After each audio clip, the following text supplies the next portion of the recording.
बारामती इथं आयोजित एका कार्यक्रमादरम्यान घडलेल्या प्रसंगामुळे सभेत उपस्थितांमध्ये चर्चा रंगली। कार्यक्रमात भाषण करत असताना जय पवार यांनी अजान सुरू होताच काही क्षणांसाठी आपलं भाषण थांबवलं।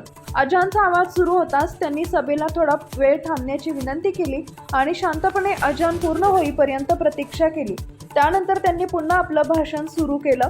या कृतीमुळे कार्यक्रमस्थळी उपस्थित लोकांमध्ये विविध प्रतिक्रिया उमटताना दिसल्या। दरम्यान या कार्यक्रमाला सुनेत्रा पवार देखील उपस्थित होत्या।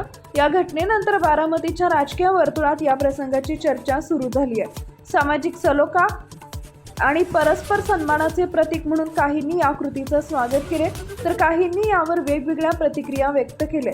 त्यामुळे हा प्रसंग सध्या चर्चेचा विषय ठरतोय।